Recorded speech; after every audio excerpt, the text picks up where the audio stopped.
Good morning to all. Last class में हमने number system हमारा चल रहा था। नंबर सिस्टम ने हमने टाइप 1 आपका पूरा कंप्लीट किया था। टाइप 1 इसमें क्या था, जो आपका फेस वैल्यू और प्लेस वैल्यू,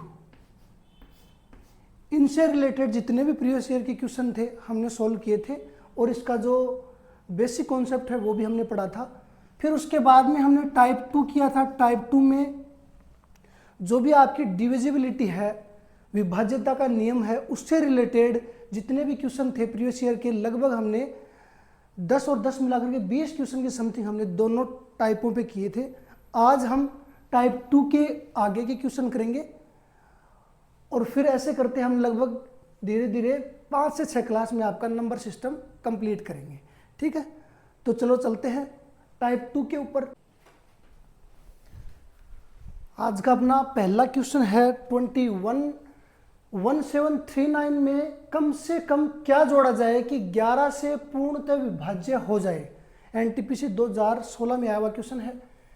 कम से कम, सबसे पहले तो हमेशा इस पे गौर करो, कम से कम क्या जोड़ा जाए कि 11 से पूर्णतः विभाजित हो जाए। विभाज्य के लिए मैंने आपको बताया है कि क्या करना पड़ेगा, अल्टरनेट को जोड़ना पड़ेगा और माइनस करना पड़ेगा। तो 9 और 7 कितने हो गए, 16 माइनस 3 और 1 कितने हो गए, 4, मतलब 12 हो रहे हैं, जो कि 11 से विभाज्य नहीं हो रहा। लेकिन हमें क्या करना है, 11 से विभाज्य बनाना है और ऐसी कम से कम संख्या कौन सी जोड़ी जाए। अब देखो, अगर मैं इसमें 1 जोड़ देता हूं, ठीक है, 1 जोड़ेंगे तो यहां पे क्या हो जाएगा, 9 की जगह 10 हो जाएगा, 0 यहां 4 हो जाएगा, तो क्या बन जाएगा, 1740 बन जाएगा आपका। ये देखो, 1 जोड़ेंगे तो ये बनेगा।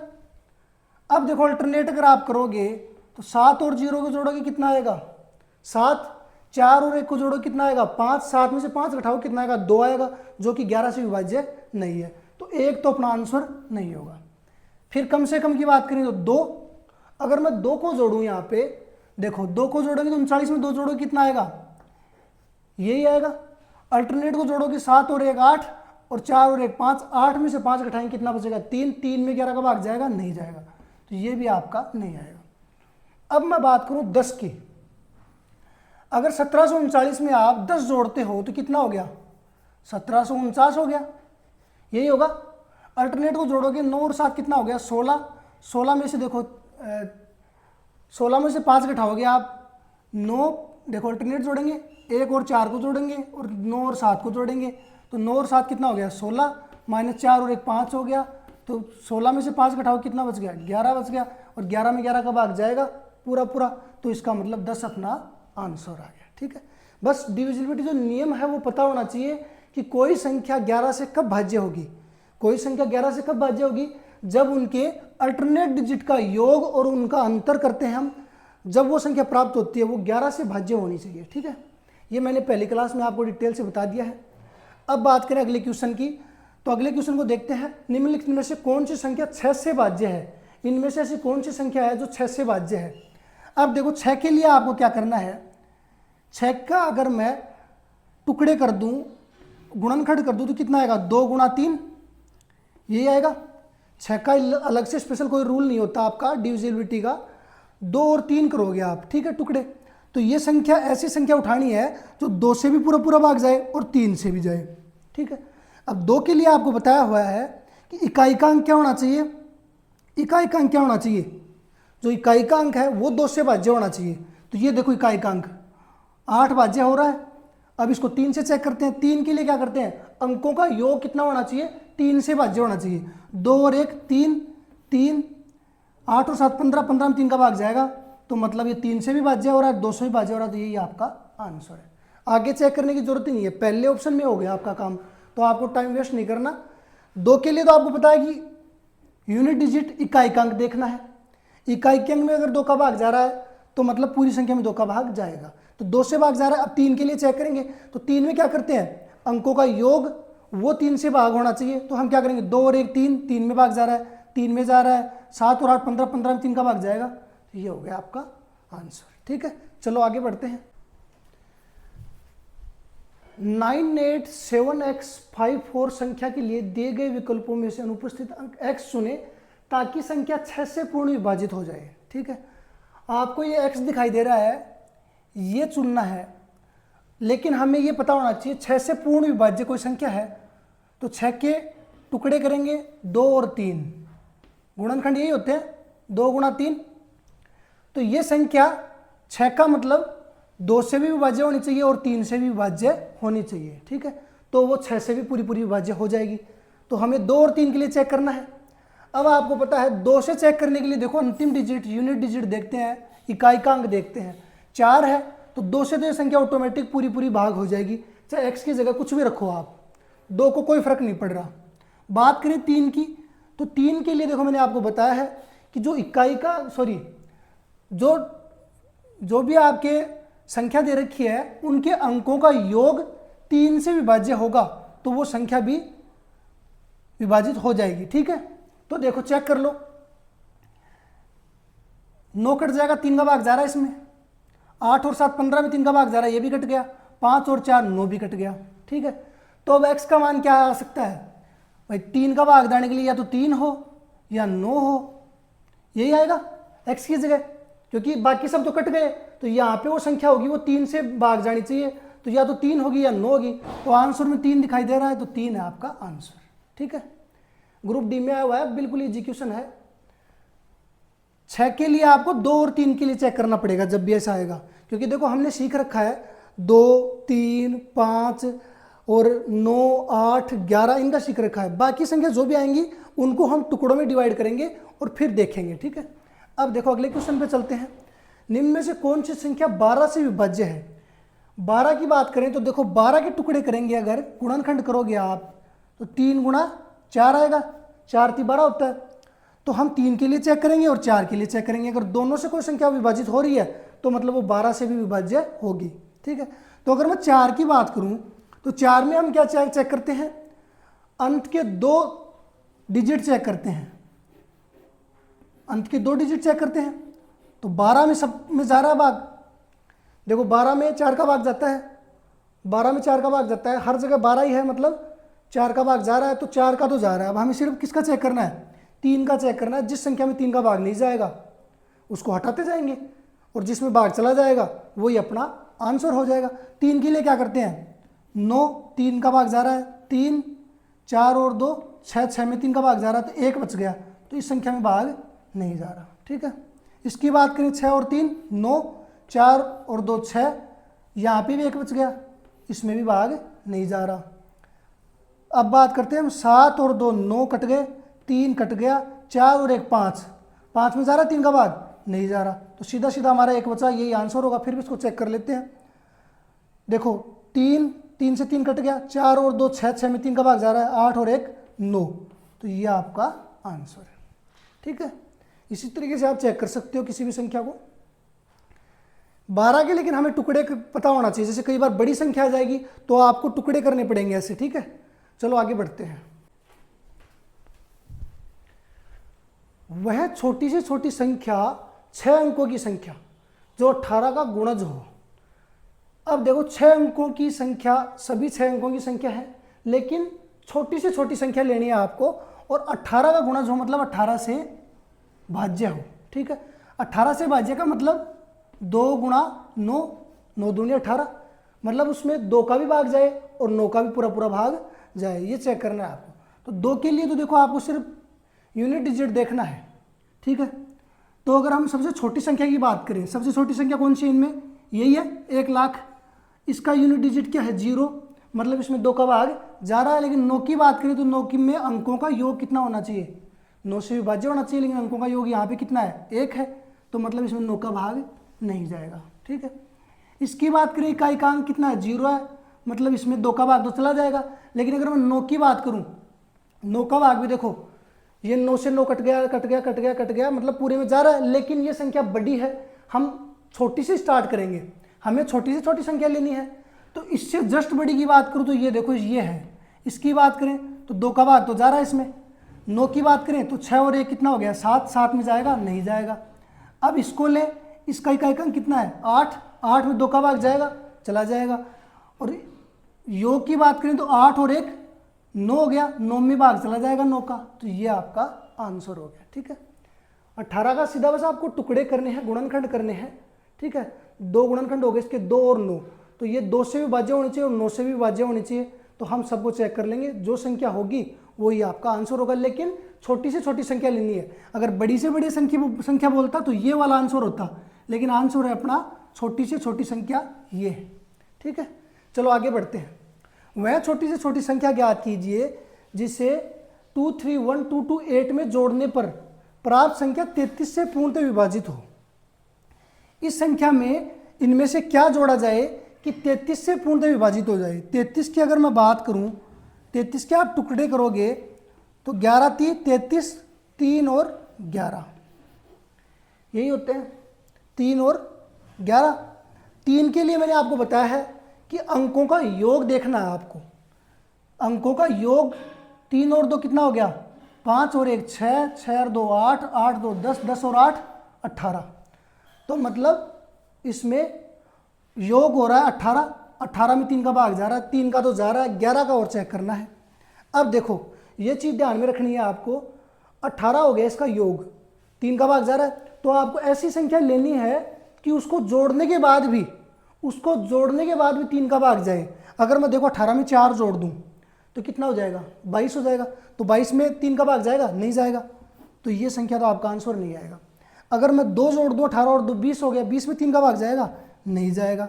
18 में 1 जोड़ दें तो जाएगा, नहीं जाएगा, तो क्या बचा, 3 ही बचा आपका आंसर। 18 और 3 21 हो जाएगा, 21 में किसका भाग जाएगा, 3 का भाग जाएगा, तो 11 तो चेक करने की जरूरत ही नहीं है आपको, 3 से ही आपकी बात बन गई। अगर 3 से बात नहीं बनती तब हम 11 से चेक करते, चाहे देख लो आप जोड़ के। अगर इसमें 3 जोड़ोगे कितना हो गया, 2 3 1 2, 28 में 3 जोड़ो कितना हो गया, 31 हो गया।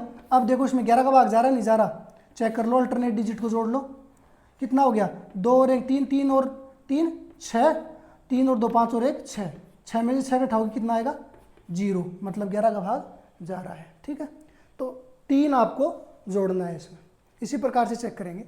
चलो आगे देखते हैं। निम्न में से कौन सी संख्या 9 और 11 दोनों से पूर्णतः विभाज्य है। एनटीपीसी 2022 में आया हुआ क्वेश्चन है। ये देखिए 9 से भी चेक करना है आपको और 11 से भी, दोनों से जो विभाज्य है वही आपका आंसर होगा। मतलब अगर कोई एक से भी विभाज्य नहीं होगा वही आपका आंसर नहीं होगा। ठीक है, तो चेक कर लेते हैं पहले 9 के लिए। 8 और 1 9, 7 और 2 9, और ये देखो 7 बच गया, मतलब ये आंसर नहीं है क्योंकि ये 9 से विभाजन नहीं हो रही, तो 11 से चेक करने का कोई फायदा नहीं। ये देखो 9 8 और 1 9, 9 से विभाज्य हो रही है, 11 से और चेक कर लेते हैं। अल्टरनेट को जोड़ना है आपको, 8 और 1 9 और 9, 9 में से 9 उठाओगे कितना आएगा, 0 आएगा, 0 मतलब वो 11 से विभाज्य हो जाएगा। यही अपना आंसर है, आगे बढ़ने की जरूरत ही नहीं है आपको, पहले 9 से चेक कर लेंगे, 9 से जा रहा है तो फिर 11 से चेक कर लो, 11 से भी जा रहा है, तो यही आपका आंसर है। 11 के लिए क्या करते हैं, अल्टरनेट डिजिट को जोड़ते हैं, 1 + 0 + 8 कितना हो गया 9, 0 + 9 ये भी 9 हो गया, 9 में से 9 घटाओगे कितना बचा 0, तो मतलब यही आपका आंसर है। चलो अगले पे बढ़ते हैं। 4 अंकों की सबसे बड़ी संख्या ज्ञात कीजिए जो 88 से पूर्णतः विभाज्य हो। 88 का मतलब देखो आपको मैंने कल बताया था, ऐसी कोई भी संख्या हो तो उसका गुणनखंड करना है आपको, 8 × 11, 11 8 88 यही होता है। तो 88 के विभाज्य के लिए हमें क्या करना पड़ेगा, 11 से भी चेक करना पड़ेगा और 8 से भी चेक करना पड़ेगा। जो संख्या 8 से विभाज्य है और 11 से विभाज्य है, इसका मतलब वो 88 से भी विभाज्य होगी। ठीक है, तो देखो 8 से चेक करने के लिए मैंने आपको बताया था कि लास्ट के 3 डिजिट देखेंगे अपन। ठीक है, अब 3 देखते हैं, लास्ट का क्या है, अगर विषम है लास्ट का तो हम इसमें 4 जोड़ देते हैं, 44 में 4 जोड़ेंगे 48 होगा, और 48 में 8 का भाग जा रहा है या नहीं जा रहा, 8 6 48, तो 8 का भाग तो संख्या में जा रहा है। अब हमें क्या चेक करना है, 11, 11 के लिए अल्टरनेट 9 चौके 9 और 4 13, -9 और 4 13, 13 में से 13 घटाओ कितना आएगा 0 आएगा, मतलब 11 का भाग भी इसमें जा रहा है, तो यही अपना आंसर हो गया। ठीक है, बस आपको हर बार पहले, अगर पहले में मिल गया नहीं दूसरे में मिल जाएगा, हर बार ऐसे चेक करना है। अगर पहले में नहीं आ रहा, दूसरे में नहीं आ रहा, तीसरे में नहीं आ रहा, चौथे में तो पक्का आ ही जाएगा। ठीक है, 8 के लिए मैंने क्या किया, लास्ट के 3 डिजिट देखे, 3 डिजिट। यहाँ पे अगर विषम है तो इसमें 4 जोड़ के देख लो, 48 में 8 का भाग जा रहा है, मतलब इसमें 8 का भाग जाएगा। 11 के लिए हम क्या करते हैं, अल्टरनेट को जोड़ते हैं और घटाते हैं, तो अपना ये 11 से भी जाएगा और 8 से भी जाएगा, तो ये अपना आंसर है। ठीक है, चलो आगे बढ़ते हैं। यदि 8 अंकों की संख्या ये दे रखी है आपको 88 से विभाज्य है और 8 अंकों की ये संख्या 9 से विभाज्य है, तो ये जो समीकरण है का अधिकतम संभावित मान क्या होगा, ज्ञात करना है आपको। इसका अधिकतम मान लेना है, इसका अधिकतम मान लेना है, मतलब इनका तो ज़्यादा से ज़्यादा लेंगे और इसका कम लेंगे, तभी तो इसका अधिकतम मान आएगा, क्योंकि ये संख्या जितनी छोटी होगी उतना ही मान ज़्यादा प्राप्त होगा। तो z का मान हमें एकदम छोटा रखना है। तो यहाँ से देखो, इस समीकरण को पहले सोल्व कर लेते हैं। इसमें z का मान आपको सबसे छोटा रखना है, लेकिन 9 से विभाज्य भी होना चाहिए। तो 9 से विभाज्य के लिए क्या करते हैं, 5 और 4 9, 9 से 9 कट गया, कितना बचा, 2 और 1 3, 3 और 3 6, 2 8 बचा। तो हमें यहाँ पे क्या चाहिए, 1 आएगा, 8 और 1 9 हो जाएगा, तो 9 से विभाज्य, तो z का मान कितना हो गया, 1 हो गया। तो z का मान तो हो गया आपका फिक्स यहाँ पे 1। अब हमें x और y का मान देखना है इस समीकरण में। ठीक है, इस संख्या में 88 से विभाज्य है, 88 से विभाज्य है, मतलब 88 की अगर गुणनखंड करोगे तो 8 गुणा 11 यही होगा। ये वाली संख्या 8 से भी विभाज्य होगी और 11 से भी विभाज्य होगी। तो चेक कर लो, 8 के लिए क्या करना पड़ेगा आपको, यहाँ पे ऐसी संख्या लेनी पड़ेगी y पे, ठीक है, कि 8 से विभाज्य हो जाए। तो y का सबसे पहले मैं मान देखो ज़्यादा से ज़्यादा क्या रख सकता हूँ, 9 रखूँगा यहाँ पे। अगर मान लो मैं 9 रखूँगा तो यहाँ पे 3 लास्ट के 3 डिजिट देखने होते हैं 8 के लिए, यही करते हैं। तो अगर मान लो मैं यहाँ पे 9 रखूँ और उसमें फिर कितना हो गया, 9 रखेंगे तो 94 हो गया, 94, इसमें 4 जोड़ेंगे कितना हो गया, 98, 98 में भाग जा रहा 8 का, देखो नहीं जा रहा, तो 9 तो नहीं आएगा। फिर बात करते हैं 8 की, 84 रख दिया, 84 में 4 जोड़ेंगे कितना होगा, 88, 88 में भाग जाएगा किसका, 88 में भाग जा रहा है ना 8 का, तो पहला मान हो गया अपना 8 रख सकते हैं। और मैक्सिमम रखना है तो एक बार के लिए 8 रख लो। फिर दूसरा अगर चाहें तो हम कौन सा रख सकते हैं, 4 भी रख सकते हैं, क्योंकि 44 में 4 जोड़ोगे 48 और 48 में 8 का भाग जा रहा है, तो 4 भी रख सकते हैं।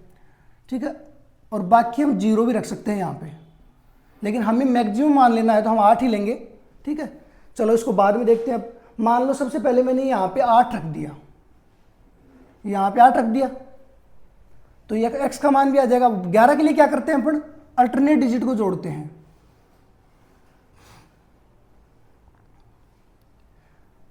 3 और 5 कितना हो गया, 8, 8 और 7 कितना हो गया, 15, और y की जगह हम रख रहे हैं 8, तो कितना हो गया, 23 हो गया, माइनस x प्लस 4, 9 और 4 13, 13 और 4 17, तो x प्लस 17, तो x का मान अपने आप आ गया, यहां से अपने आप आ रहा है ना x का मान। यहां पे कितना रखें, 0 आ जाए, 17 में कितना जोड़ा जाए कि 23 बन जाए, 3 और 3 6 जोड़ोगे, 17 और 6 देखो कितना हो जाएगा, 23 हो जाएगा। इधर भी 23 है, तो 23 में 23 घटाएंगे कितना आएगा, 0, 0 में 11 का भाग चला जाएगा। तो यहाँ पे हम x का मान कितना रख रहे हैं, 6 रखेंगे। ठीक है, तो x का मान कितना रख दिया, 6। अब देखो x का मान 6 आ गया, y का 8 आ गया, z का 1 आ गया, तो x का मान यहाँ रख दो, 36 कितना हो गया, 18, प्लस y 8 है, 8 दूनी 16 माइनस 1, यही है, 16 दूनी 32 और 2 34 माइनस 1 करोगे, आ गया आपका 33, यही आपका मैक्सिमम मान है। ठीक है, दोबारा से समझ लो एक बार। देखो यहाँ से z का मान लेना था, लेकिन वो सबसे कम लेना है, तो कम में हमने यहाँ पे क्या लिया कि वो संख्या 9 से भी विभाज्य भी होनी चाहिए, तो हमने यहाँ z का मान ले लिया 1, क्योंकि 1 लेंगे तभी ये 9 से विभाज्य होगी, तो z का मान तो हो गया 1। इस संख्या में 88 से विभाज्य होनी चाहिए, 88 से विभाज्य का मतलब 11 और 8 से विभाज्य होनी चाहिए। तो 11 के लिए और 8 के लिए क्या करेंगे, 8 के लिए क्या चेक करते हैं, लास्ट के 3 डिजिट चेक करते हैं 8 के लिए। ठीक है, यही करते हैं, तो 3 डिजिट चेक करते हैं। तो यहाँ पे देखो मैं क्या रखूँ, अब ये विषम है तो लास्ट के 2 डिजिट देखेंगे और उनमें 4 प्लस करेंगे। तो यहाँ पे देखो मैंने सबसे पहले 9 रखा, लेकिन 9 में भाग नहीं जा रहा, क्योंकि 94 और 4 98 हो रहा है, उसमें भाग नहीं जाएगा। 8 रखेंगे तो 84 हो गया, 84 में अगर 4 जोड़ते हो तो 88 हो गया, 88 में आपका 8 का भाग चला जाएगा। तो मतलब यहाँ तो फिक्स हो गया, y का मान कितना रखेंगे, मैक्सिमम 8 रखेंगे। जब मैक्सिमम y का मान 8 रखोगे तो अल्टरनेट जोड़ोगे 11 के लिए तो ये आएगा 23 और फिर इसको जोड़ोगे तो ये इतना आएगा। तो x का मान अपने आप कितना आ गया, 6 आ गया। तो x का मान आ गया, y का मान आ गया, z का मान आ गया, तीनों को रखोगे तो आपका आंसर आ जाएगा। ठीक है, अगले क्वेश्चन पे चलते हैं। 11 अंकों की संख्या दे रखी है आपको, 72 से विभाज्य है और k p के बराबर नहीं रखना है आपको। इसमें जो दे रखा है ना k और p, ये बराबर नहीं रखना है, तो इसका मान क्या होगा। अब देखो 72 से विभाज्य के लिए पहले तो ये बताओ कि 72 के गुणनखंड क्या होते हैं। 9 8 72, 8 और 9, तो मतलब ये संख्या 8 से भी विभाज्य होगी और 9 से भी विभाज्य होगी। अब हमें चेक करना है कि इनका मान क्या क्या रखा जाए। k का मान मैं क्या क्या रख सकता हूँ, पहले वो देख लेंगे। ये विषम है तो 4 जोड़ के चेक करना है आपको। अब मान लो सबसे पहले 0 से स्टार्ट करें, मैं 0 के का मान रखूँ तो 6 और 4 कितना हो गया, 10 हो गया। तो भाग जा रहा है, नहीं जा रहा। 1 रखूँगा तो 16 में अगर मैं 4 जोड़ूंगा तो 20 हो गया। 20 में 8 का भाग जा रहा है, नहीं जा रहा। फिर मैं रखूँगा 2 रखूँगा तो 26 हो जाएगा, नहीं जाएगा। 36, तो 1 तो आ गया, k का मान 3 आ गया। ठीक है, 3 आ गया। दूसरा k की बात करें, 4 रख सकते हैं, नहीं आएगा। 5 56 और 4 कितना हो गया, 60। 60 में 8 का भाग जा रहा है, नहीं जा रहा। 6 66 और 70 नहीं जा रहा। फिर कितना आ गया, 8 रखेंगे तो 90 में भाग जा रहा है, नहीं जा रहा। 9 रखेंगे 96 और 4 कितना हो गया, तो सिर्फ और सिर्फ यहाँ k का मान कितना आ रहा है, 3 ही आ रहा है। तो यहाँ पे आ गया k का मान आपका 3। ठीक है, अब चलो आगे चलते हैं। सॉरी, यहाँ पे 7 भी आएगा क्योंकि 7 और 6 76 होता है। 76 में 4 जोड़ोगे तो 80 आएगा, 80 में भाग जा रहा है। तो या तो 7 आएगा या 3 आएगा, हम दोनों से चेक करेंगे। पहले मान लो मैं यहाँ पे 3 रख रहा हूँ। ठीक है, तो हम क्या करते हैं, 9 के लिए क्या करेंगे, सबका जोड़ देखते हैं। तो देखो 6 और 3 9, 9 और 5 14, 14 और 8 कितना हो गया, 14 और 8 कितना हो गया, 22, 4 26, 26 और 10 कितना हो गया, 36, 36 और 16 कितना हो गया, 52। अब 52 में देखो कितना जोड़ा जाएगा, 9 का भाग चला जाएगा। पी का मान कितना रखना पड़ेगा आपको, 9 6 54, तो पी का मान कितना रखना पड़ेगा, 2 ही आएगा क्योंकि 2 रखूंगा तो यहाँ पे 54 हो जाएगा और 54 में 9 का भाग जा रहा है तो पी का मान कितना आ गया, 1 तो आ गया 2। जब मैं यहाँ 3 रख रहा हूँ तो यहाँ पे पी का मान कितना आ गया, 2 आ गया। तो देखो यहाँ पे आंसर आ रहा है क्या, 3 और 2 से आंसर आ रहा है क्या। के का मान कितना रखा, 3 रखा, 3 तिया 9 और इसका 2 रख रहा हूँ, 2 दूनी 4, 9 और 4 13, 13 आपका आंसर आ रहा है, तो यही आपका आंसर। ठीक है, समझ आई चीज। करना क्या है आपको, पहले देखो 8 72 का मतलब 8 और 9 दोनों से विभाज्य होना चाहिए। तो पहले 8 से चेक करेंगे। 8 से चेक के लिए हम क्या करते हैं, लास्ट के 3 डिजिट देखते हैं। 3 डिजिट देखते हैं तो ये देखो विषम है तो आपको इन 2 डिजिट को ही देखना है और प्लस इसमें 4 करके चेक करना है। ठीक है, पहले देखो मैंने यहाँ पे 0 लिया, 1 लिया, 2 लिया, लेकिन बात नहीं बनी। 3 लिया तो 36 हो गया, 36 और प्लस 4 कितना हो गया, 40, 40 में भाग जा रहा है 8 का, तो मतलब 1 तो मान हो गया अपना 3। यहाँ अगर 3 ले रहा हूँ मैं तो देखो 9 के लिए क्या करते हैं अपन, यहाँ 3 ले लिया मैंने, 6 और 3 9 कट गए और 5 और 4 ये भी कट गया। ठीक है, और क्या क्या कट रहा है देखो, और कुछ कट रहा नहीं कट रहा, तो जोड़ दो इनको। 8 और 5 13 और 5 18, 18 और 10 28, 28 और 6 34 हो गया। तो 34 प्लस पी, 34 प्लस पी मतलब पी का मान ऐसा लेना पड़ेगा कि 9 का भाग चला जाए। 34 के पास किस में भाग जाएगा, 36 में जा रहा है तो पी का मान कितना लेंगे, 2 लेंगे। 36 में 9 का भाग चला जाएगा तो पी का मान मैंने क्या ले लिया, 2 ले लिया। के का मान 3 और 2, 3 और 2 रखोगे तो आपका आंसर आ जाएगा। ठीक है, चलो आगे बढ़ते हैं। 41 की घात 43 और 43 की घात पावर 43 है, इनमें से किससे विभाज्य है। अब देखो यहां पे आपका अलग कॉन्सेप्ट लगेगा, वो मैं बता देता हूं आपको एक बार। ए की घात n माइनस बी की घात n या ए की घात n प्लस बी की घात n दिखाई दे रहा है। ये a है, ये b है, घातें सेम है, n घात है, कोई भी घात मान लो। अब हम 2 प्रकार से बात करते हैं। अगर n सम हो तब तो देखो क्या रिजल्ट मिलता है, सम मतलब इवन। ठीक है, और n अगर विषम हो तब क्या रिजल्ट मिलता है, ओड हो। अब देखो ध्यान से देखना, एग्जाम्पल ले लेते हैं अपन।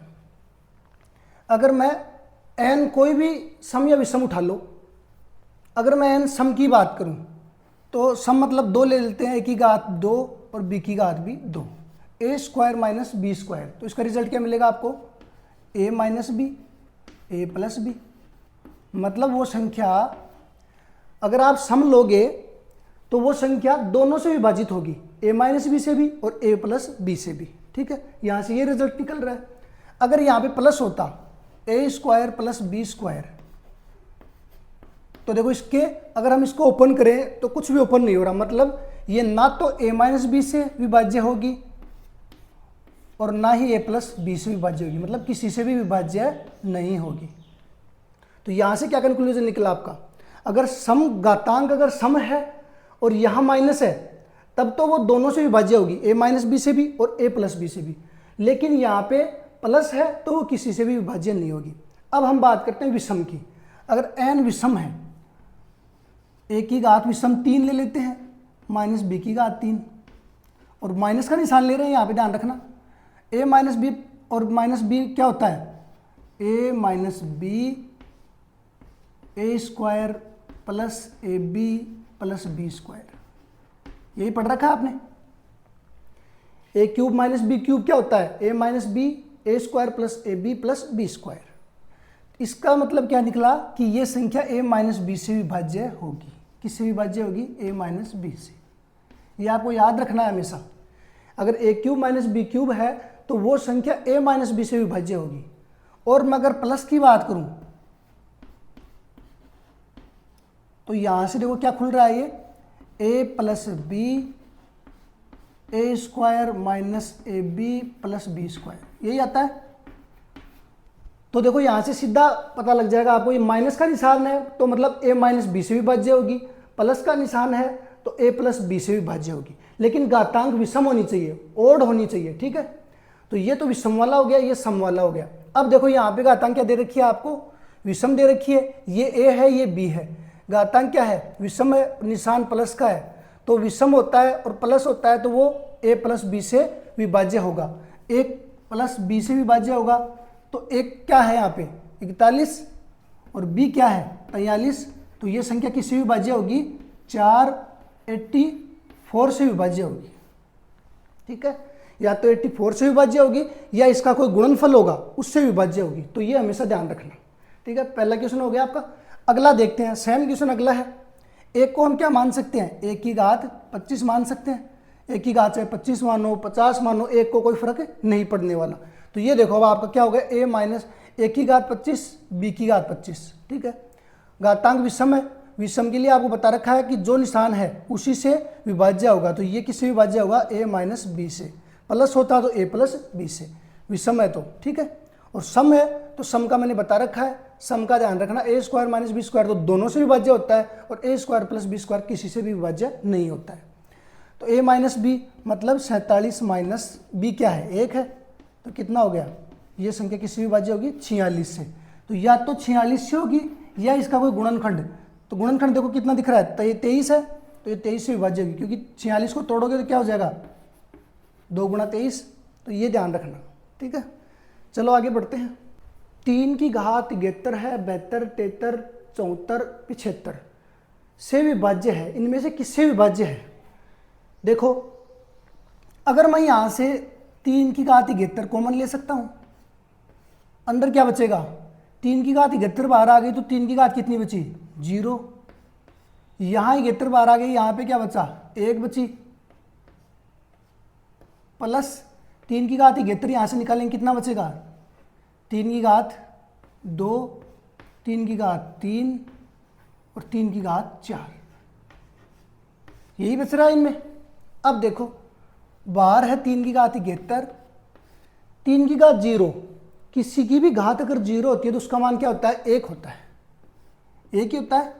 प्लस 3 की घात 1 है मतलब 3 एकम 3, 3 तिया 9, 9 ती 27 और 27 ती 81,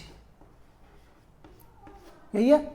अब इनको जोड़ दो सबको, 3 की घात 71 आपका इधर रह गया, 3 और 1 4, 9 और 4 13, 13 और 27 कितना हो गया, 40, 121 हो गया, ये 121 हो गया।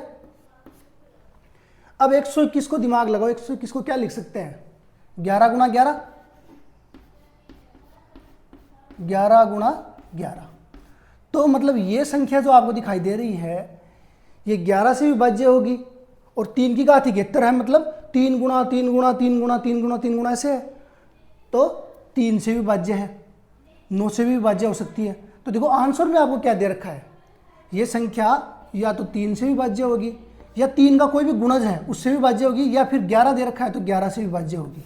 तो आंसर में दे रखा है आपको 11, तो 11 ही आपका आंसर है, क्योंकि ना तो ये 5 से विभाज्य होगी, 8 से भी विभाज्य नहीं होगी और 7 से भी विभाज्य नहीं होगी, ओनली 11 दे रखा है तो 11 से विभाज्य हो जाएगी। ठीक है। ऐसे जो भी क्वेश्चन आए तो आपको यही सिस्टम करना है, पहले कॉमन लेना है और जो बचे उनको ऐड करना है, फिर उनको देखना है जो ये ऐड किया इसका गुणनखंड क्या क्या हो सकता है। ठीक है, अगले क्वेश्चन पे चलते हैं। 4 क्रमागत संख्याओं का गुणनफल निम्नलिखित में से किस संख्या में हमेशा विभाज्य होगा। तो देखो कोई भी 4 क्रमागत संख्या ले लो, जब भी इस टाइप का क्वेश्चन आए तो आप स्टार्टिंग की 4 क्रमागत संख्या ले लो। क्रमागत संख्या मतलब लगातार एक के बाद एक। जैसे 4 क्रमागत संख्याओं की बात करूं तो मैं 1, 2, 3 और 4 ले सकते हैं। इनका गुणनफल करना है आपको। क्या करना है, गुणनफल। कितना हो गया, 2 एकम 2, 3 दूनी 6, 6 चौके 24। तो ये संख्या किससे विभाज्य होगी, 24 से विभाज्य होगी। ठीक है, या तो 24 से होगी या फिर इसका कोई गुणज होगा उससे विभाज्य होगी। ठीक है, चलो आगे बढ़ते हैं। 2 से बड़ी और 30 से कम ऐसी कितनी संख्या है जो केवल 1 और स्वयं से विभाज्य है। 1 और स्वयं से विभाज्य है, इसका मतलब क्या होता है, विभाज्य संख्या। विभाज्य संख्या वो संख्या होती है जो सिर्फ या तो खुद से या फिर 1 से विभाज्य होती है। तो यहाँ पे ये अभाज्य संख्याओं की बात कर रहा है। किसकी बात कर रहा है, अभाज्य संख्याओं की। अभाज्य संख्या ऐसी होती है तो या तो स्वयं से विभाज्य होगी या 1 से विभाज्य होगी। तो देखो अगर मैं भाज्य संख्याओं की बात करूं, वैसे देख लेते हैं, 1 से 10 तक अगर भाज्य संख्याओं की बात करूं तो 4 होती हैं। ठीक है, ये हमेशा याद रखना, 1 से अगर 10 तक अभाज्य संख्याओं की बात करें तो कितनी होती है, 4 होती हैं। कौन कौन सी होती हैं, 2, 3, 5 और 7। ठीक है, अगर मैं 10 से लेके 20 तक की बात करूं तो कितनी अभाज्य संख्या होती हैं, देख लो, 11, 13, 17 और 19। ठीक है, अगर 21 से लेकर 30 तक की बात करें तो कितनी अभाज्य संख्या होती है, 23 होगी, 27 नहीं होगी, 28 भी नहीं, 29 होगी। ठीक है, तो अगर मैं 1 से लेकर 30 तक की बात करूं तो कितनी होगी, 4, 4, 8 और 2, 10। ऐसे आपको सबकी होमवर्क के रूप में लिखना है सबको, और टोटल अभाज्य संख्या कितनी होती है वो याद रखनी है। वैसे मैं बेसिकली बता देता हूँ, 1 से अगर 100 तक की बात करो तो अभाज्य संख्या आती है 25 बीच में। ठीक है, और अगर हम बात करें 1 से लेकर 50 तक की तो 1 से लेकर 50 तक के बीच में 15 अभाज्य संख्याएं आती हैं। ठीक है, ये बेसिकली आपको याद रखना है, कई बार डायरेक्टली क्वेश्चन पूछ लेता है। अब चलो, हमें बात करा 2 से बड़ी, मतलब 2 को शामिल नहीं करना है, 2 को शामिल नहीं करना, 2 से बड़ी लेनी है, और 30 से छोटी तो मतलब 29 तक। तो कितनी हो गई, 3, 4, 3, 7 और 2, 9 संख्याएं हो गई। यही आपका आंसर है। ठीक है, 2 से बड़ी लेनी है, 30 से छोटी लेनी है अभाज्य संख्याएं, तो ये आपके सामने है। अगले क्वेश्चन में चलते हैं। निम्नलिखित में से कौन सी 3 अंकों की सबसे बड़ी संख्या है जो 13 से विभाज्य होगी। 3 अंकों की सबसे बड़ी संख्या की अगर मैं बात करूं तो सबसे बड़ी संख्या 3 अंकों की होती है 999। लेकिन हमें आंसर के हिसाब से चलना है। इनमें सबसे बड़ी देखो 3 अंकों की संख्या कौन सी है, 990 है, सबसे पहली बड़ी तो यही है। तो 990 में अगर मैं भाग दूंगा 13 का, तो देखो 13 7 91, 91 में 99 में 91 उठाओ कितना बचेगा, 80, 80 में 13 का भाग पूरा पूरा नहीं जा रहा, मतलब ये संख्या तो नहीं। फिर बड़ी कौन सी है, 988, 13 7 कितना हो गया, 91, 7 बच गया 78, और 78 में 13 का बाहर जा रहा है पूरा पूरा, 13 6 78, तो यही आपका आंसर है। ठीक है, आपको सब में 13 का भाग देके देखना है, लेकिन बड़ी के क्रम से देना है, क्योंकि हमें बड़ी चाहिए, तो सबसे बड़ी ये थी, उसके बाद बड़ी ये है, तो यही अपना आंसर आ गया, क्योंकि इसमें भाग जा रहा है। चलो आगे देखते हैं। 1265 में से क्या घटाया जाए कि प्राप्त संख्या 29 से पूर्णतः विभाज्य हो जाए। अब देखो इस प्रकार के क्वेश्चन में क्या करना है, आपको भागफल विधि का यूज करना है। जब भी ऐसा आ जाए तो सीधा सीधा भाग दे दो, 29 का भाग देंगे अगर, कितनी बार जाएगा, 30 चौके 120, तो 116 आ गया 29 चौके, 10 बचा 5, 30 तिया 90, 3 बार जाएगा, कितनी बार जाएगा 3 बार, 87 आएगा, ये आ गया 18। अब देखो इस प्रकार के क्वेश्चन में आपको क्या करना है, पहले भाग दे लो, ये शेषफल बच गया, मतलब शेषफल ये 18 बच गया, ये एक्स्ट्रा है, अगर ये नहीं होता तो पूरा पूरा भाग चला जाता, ये 18 ही एक्स्ट्रा है, तो आपको इनमें से क्या घटाना है, 18 घटाना पड़ेगा आपको। 1265 में 18 घटाएंगे अगर, तो 29 से ये संख्या पूरी पूरी विभाजित हो जाएगी, तो आपका आंसर आ गया 18। लेकिन अगर ये तो घटाने की बारी है तो सीधा जो शेषफल आएगा वो घटा दोगे आप, ठीक है, और जो संख्या प्राप्त होगी वो पूरी पूरी विभाज्य हो जाएगी। लेकिन हमें पूछ क्या रहा है कि क्या घटाया जाए, तो 18 घटाया जाए, ठीक है। कई बार क्वेश्चन में क्या होगा कि क्या जोड़ा जाए, तब देखो जोड़ना क्या पड़ेगा आपको, यहाँ तो हमें पता था कि ये एक्स्ट्रा है, इसको हटा दिया, लेकिन जोड़ने की बारी आई तो क्या जोड़ना है, इसका और इसका डिफरेंस देख लेना आप। यहाँ पे डिफरेंस कितना है, 11 का है। अगर ये जोड़ने के लिए बोलता तो आपको इस संख्या में क्या जोड़ना पड़ता, 1265 में 11 जोड़ना पड़ता, क्योंकि 18 तो पहले से जुड़ा हुआ है, और 29 बनाने के लिए 11 और जोड़ना पड़ेगा, ताकि फिर 29 का पूरा पूरा भाग चला जाए। तो जोड़ने के लिए हमेशा इसका डिफरेंस जोड़ना पड़ेगा, घटाने के लिए जो शेषफल आया है वो घटाना पड़ेगा। इस प्रकार के जितने भी क्वेश्चन आए तो आपको यही तरीका लगाना है। तो ये आपका आंसर आ गया। अगले क्वेश्चन पे चलते हैं। 4 अंकों वाली वह सबसे बड़ी संख्या क्या है जो 49 से पूर्णतः विभाजित हो जाए। तो वही सेम तरीका, अगर मैं 4 अंकों की संख्या की बात करूं तो सबसे बड़ी संख्या कौन सी है 4 अंकों की, सबसे बड़ी संख्या है आपकी 4 अंकों की यही है सबसे बड़ी, इससे बड़ी थोड़ी होगी। इसको हमें बात देना किससे, 49 से। आपको 4 अंकों वाली में सबसे बड़ी संख्या बतानी है जो 49 से पूरी पूरी विभाजित हो जाए। अब हमने कोई भी रैंडम सबसे बड़ी संख्या उठा ली, लेकिन अब इसमें से हम देखेंगे कि कौन सी संख्या है जो पूरी पूरी विभाजित होगी।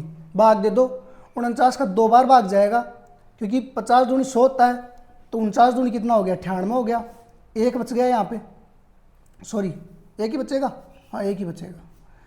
9 उतारेंगे, फिर अगला 9 उतार लो। यहाँ से हमें कोई मतलब नहीं है, कुछ भी आए, हमें मतलब है शेषफल से, इससे इसमें भाग दोगे, 4 बार भाग जा रहा है आपका, क्योंकि 50 चौके 200 होता है, तो 9 चौके 36 होगा, 196 होगा। शेषफल कितना आ गया, 3 आ गया। अब देखो ये 3 एक्स्ट्रा है, इस संख्या में 3 एक्स्ट्रा है। अगर ये 3 इस संख्या में कम होता तो ये संख्या 49 से पूरी पूरी विभाजित हो जाती। तो मतलब आपको क्या करना है, इस संख्या में क्या घटाया जाए, 3 घटाया जाए, तब ये संख्या पूरी पूरी आ जाएगी, जिसमें भाग चला जाएगा। ये देखो 3 हमने हटा दिया, अब जो संख्या आई है इस संख्या में पूरा पूरा भाग चला जाएगा। तो आपका आंसर क्या है, 9996, ठीक है। अगर जोड़ने की बात करता तो हम क्या करते, इसका डिफरेंस लेते और फिर उसको जोड़ देते। तो ये चीज़ें आपको क्लियर होनी चाहिए कि घटाएंगे तब क्या करना है, जोड़ेंगे तब क्या करना है, ठीक है। चलो आगे बढ़ते हैं। 47 से विभाजित होने वाली 4 अंकों की सबसे छोटी संख्या ज्ञात करें। अगर मैं आपको कहूँ कि 4 अंकों की सबसे छोटी संख्या क्या होती है, तो क्या होगी 4 अंकों की सबसे छोटी संख्या, यही होती है। अब कई लोग ये तो नहीं सोच रहे कि सर ये भी तो हो सकती है, 4 अंकों की सबसे छोटी, इसमें भी 4 अंक है, लेकिन 0 जब पहले होता है तो ये 1 ही माना जाएगा, ठीक है, समझ रहे हो। जैसे हम मैं लिख दूं 0 1 0 0, इसको क्या माना जाएगा, 100 माना जाएगा। तो ये 3 अंकों की संख्या है, ना कि 4 अंकों की, ठीक है। तो 4 अंकों की सबसे छोटी संख्या क्या होगी, 1000 होगी। अब देखो ये 47 से विभाजित की बात कर रहा है, तो इसको 47 से विभाजित कर दो। 47 से विभाजित अगर करेंगे कितनी बार जाएगा, 100 में भाग कितनी बार जाएगा, 2 बार जाएगा। 50 दूनी 100, तो कितना हो गया 94, कितना बचा 6। 47 के इसमें भाग कितनी बार जाएगा, 1 बार जाएगा। कितना बच गया आपका, 13 बच गया। अब 1000 है और 1000 में क्या जोड़ा जाए, मैंने आपको बताया था तो जोड़ने की बात आए, ठीक है। ये 4 अंकों की संख्या है, अगर मान लो मैं घटा भी सकता हूं, हमें तो सिर्फ 4 अंकों की संख्या में जोड़ना है, घटाने से मतलब है 47 से विभाजित होना चाहिए। लेकिन अगर मैं घटाऊंगा तो वो संख्या 1000 से क्या हो जाएगी, कम हो जाएगी। लेकिन हमें चाहिए क्या, 4 अंकों की संख्या चाहिए, इनमें से क्या चाहिए, 4 अंकों की संख्या चाहिए। तो 1000 में आपको क्या करना पड़ेगा, कुछ जोड़ना पड़ेगा। और जोड़ने के लिए मैंने बताया था कि इनका जो डिफरेंस होता है वो ही जोड़ते हैं। डिफरेंस कितना है इनके बीच में, 34 का डिफरेंस है। तो 1000 में आप 34 को जोड़ोगे और वही संख्या आपका आंसर होगी। तो 1034 वो संख्या है 4 अंकों की सबसे छोटी संख्या, जिसमें 47 का पूरा पूरा भाग चला जाएगा, 47 विभाजित हो जाएगी। तो यही आपका आंसर हो गया। ग्रुप डी में 2018 में आया हुआ क्वेश्चन आपका। ठीक है, गठाने की बात करता या इससे कम की बात करता कि 3 अंकों की सबसे बड़ी संख्या की बात करता तो हम गठा देते। अब चलो आगे चलते हैं। 4 अंकों की बड़ी से बड़ी संख्या, तो 4 अंकों की बड़ी से बड़ी संख्या क्या होती है? 9999, ये 4 अंकों की सबसे बड़ी से बड़ी संख्या है। इसमें कौन सी छोटी से छोटी धनात्मक संख्या जोड़ी जाए कि ये उनका जो योग है, मतलब इस संख्या में क्या जोड़ा जाए कि इन दोनों का योग जो है वो 307 से विभाज्य हो जाए। देख लो फिर, 307 का विभाज्य हो जाए मतलब 307 का भाग देना है। 307 का भाग देंगे, 3 तिया 9, 3 बार चला जाएगा, 7 तिया 21, कितना बच गया? 9 लिखेंगे, कितनी बार जाएगा? 2 बार जाएगा, क्योंकि 3 दूनी 6, 7 दूनी 14, कितना बच गया? 5 7 1, 175 बच गया आपका। यही बचा। 9 में से 4 घटाएंगे 5, 8 में से घटाए 7 1, 175। तो ये क्या कह रहा है आपका क्वेश्चन कि 4 अंकों की बड़ी से बड़ी संख्या, इसमें कौन सी छोटी से छोटी धनात्मक संख्या जोड़ी जाए, जोड़ने की बात कर रहा है। तो जोड़ने के लिए मैंने आपको बताया था क्या करना पड़ेगा, आपको इनका डिफरेंस जोड़ना पड़ेगा। डिफरेंस कितना है? डिफरेंस इनके बीच में देख लो, 25 200 कितना हो गया? 107 और 25 कितना हो गया? 132 का डिफरेंस हो गया। तो 132 जोड़ा जाएगा। क्या जोड़ा जाएगा? 132। तो क्या जोड़ा जाएगा? 132। ये फंडा क्लियर होना चाहिए आपको। जोड़ने के टाइम में क्या जोड़ना है, गठाने के टाइम में क्या गठाना है, ये क्लियर हो गया तो इस प्रकार के जितने भी क्वेश्चन हो जाएंगे वो आपके क्लियर हो जाएंगे। सारे क्वेश्चन एग्जाम्स में आए हुए हैं और देखो इससे आपका कॉन्फिडेंस लेवल अपने आप बढ़ जाएगा कि मैं एग्जाम के क्वेश्चन सोल्व कर पा रहा हूँ। ठीक है, हमने लगभग 40 क्वेश्चन कवर कर दिए। दूसरी क्लास थी आज अपनी, अगली क्लास में हम इससे आगे के क्वेश्चन करेंगे और आगे के जो भी टाइप हैं वो कवर करेंगे। ठीक है, तो समझ में आ रहा होगा। तो जो भी अच्छा लग रहा है, क्लास में मज़ा आ रहा है, तो वीडियो को लाइक करो, शेयर करो। ठीक है, तो मिलते हैं अगली क्लास में। जय हिंद, जय भारत।